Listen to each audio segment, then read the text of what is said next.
All right, Nate, last day, last video. We are doing post play. So we're imagining players carrying the puck behind the net, passing out to me, and I take a shot.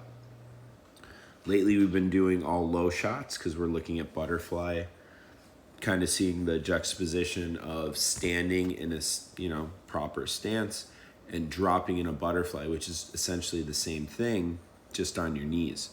This time it's going to be more mid to high shots. It doesn't mean you won't go down. It just means you want to have your hands in a proper position. Now we're going to be making higher saves potentially.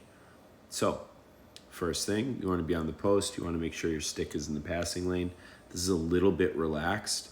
You want to have it out a bit more. Now we're going to go post to post.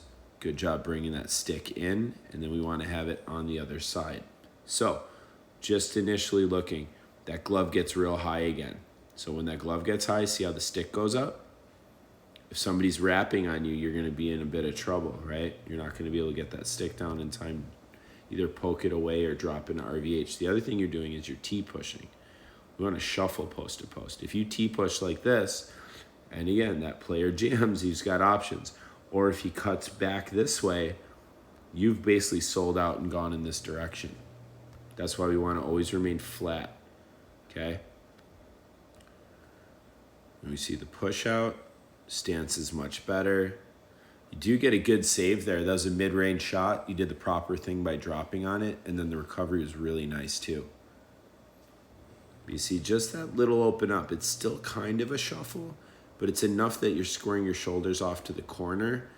And like I said, if that player just changes his mind, like, nope, I want to go this way, you're going to have a bit of a disadvantage. All right, so I went glove here. Two reasons that I did. I saw the glove get high again. See how it got high? Stick started coming up. That means your weight is more on your heels than it is on your toes. So you're going to feel like you have to react on the shot, when in reality, look where I shot it. Here's your glove.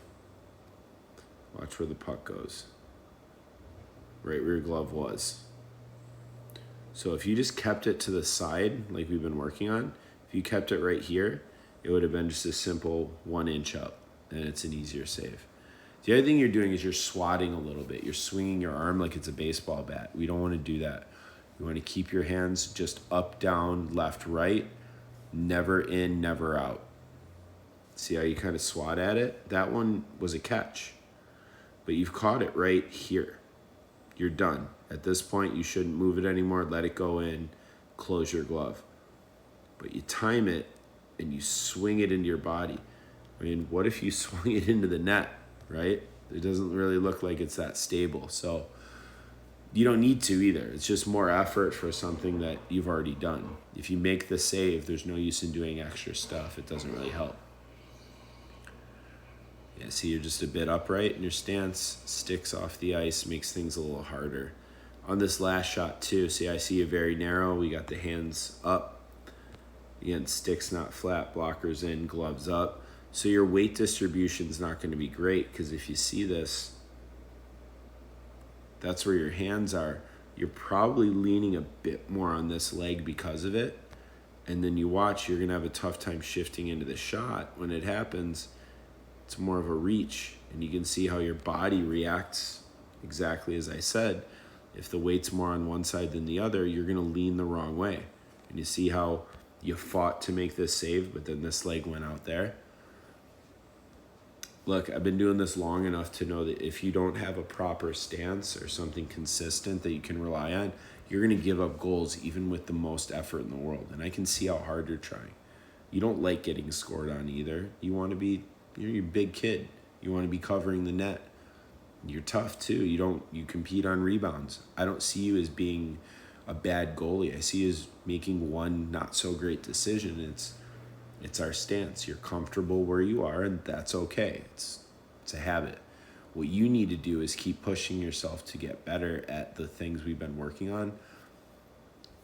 Got to bring it to your team practices, right? Stance, stance, stance. Anytime you do any skating clinics, which I hope we get to see you at more, skating clinics, that's where there's no shots. You're just working on footwork, stance, recoveries, all that stuff. There's zero pressure to make saves.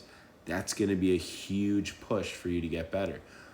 And then Any clinics you can make, obviously great, but you've got a lot of ice times coming up, and sometimes it's just a matter of showing up to the rink and saying, I'm going to work on this one thing today, and it takes care of itself in a couple months.